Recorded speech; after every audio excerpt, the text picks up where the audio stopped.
जय सरनाथ, जय आदिशक्ति, जय श्री सीता।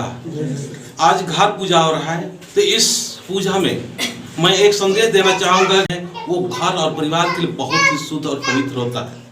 मैं बहुत सारे ऐसे घर में और लगातार आज घूम घूम के मैं जानकारी प्राप्त कर रहा हूँ कि कहाँ पर किस तरह से करने से शक्ति मिलता है।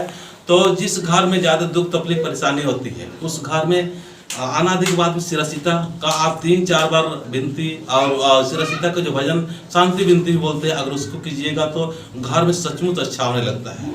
तो ये जो शक्ति है पूर्वजों का शक्ति है, और पूर्वजों के द्वारा जो बहुत सारे ऐसे अदृश्य रूप में घूम रहे हैं, जो कि भूत बन गया, कोई प्रेत बन गया, कोई और भी कुछ शैतानियत बन जाते हैं, तो उनके अंदर में भी एक तरह से मुक्ति मिलता है और एक तरह से कुछ न कुछ इस जो श्री सीता से उनका कुछ शरीर मिलता है ताकि वो तंग या परेशान ना करें। तो ये जो श्री सीता ये बहुत बड़ा और बहुत सुंदर हमारे समाज के लिए किसी ने बनाया है। इसको हमको कायम रखना चाहिए। और हमारे पास अभी स्टूडेंट्स हैं, पढ़ाई कर रहे हैं, और मैं लगातार प्रयास कर रहा हूँ कि आज आदिवासी समाज को स्टूडेंट्स या लड़का लोग जब आते हैं और वो लोग आके अपना समाज को समझे, अपना धर्म को समझे, अपना प्राकृतिक का जो रहस्य है उस रहस्य को समझते हुए एक नहीं, दो नहीं, हजारों नेक और ईमानदार और बहादुर नेतृत्व करता मैं यही प्रयास कर रहा हूँ। आज हमारे बीच में युवा शक्ति और युवा लड़का है, वो अपना संदेश देंगे। परिचय दीजिए। मेरा नाम जय धर्म। मेरा नाम महादेव राम है। मैं राजा बिरला छात्रावास में रहकर अभी पढ़ाई कर रहा हूँ। तो आज हमारा समाज इतना बिखरा हुआ है कि आज हमारा समाज को संगठित होना अति आवश्यक है।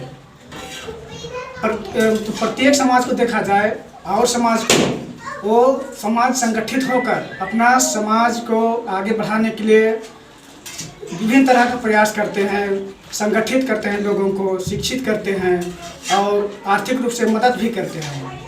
तो आज हमारा समाज किस दिशा में जा रहा है उससे हमें अपने में उसको सोचने की ज़रूरत है, समझने की ज़रूरत है, और गलत दिशा में जा रहा है उसे सही दिशा में लाने की ज़रूरत है।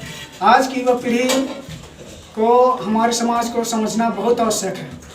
तो आज की युवा पीढ़ी से हम कहना चाहेंगे कि जितना भी आज की युवा हैं, युवा वर्ग के लड़के हैं, लड़कियां हैं, वो सभी जैसे कोई नशा के क्षेत्र में आगे बढ़ता है, तो कोई मतलब और क्षेत्र में, तो गलत चीज़ों को छोड़कर संगठित हों और शिक्षित हों और अपने समाज को भी संगठित करें और उसको शिक्षित भी करें और अपने समाज को आगे बढ़ाने का काम करेंगे।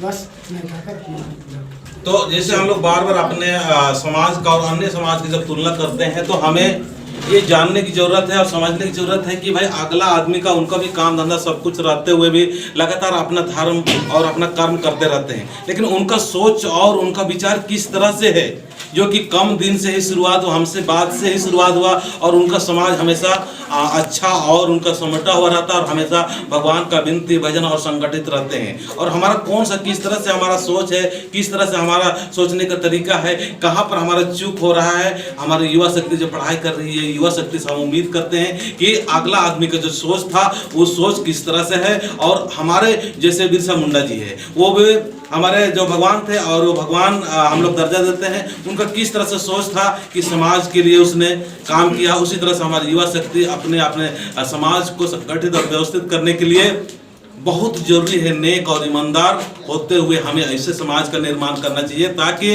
हम तन से भी अच्छे हों, मन से भी अच्छे हों, और आर्थिक रूप से भी हमारे पास में काफ़ी धन दौलत भी होना बहुत ही जरूरी है। और उसके बाद में हमको ये बात को भी ध्यान रखना चाहिए, धन दौलत के होने के साथ साथ में हमारा घर और परिवार में सब एक दूसरे का सहयोग, एक दूसरे को मदद करते हुए घर में भी अच्छा से रहें। क्या ऐसा होना चाहिए ना?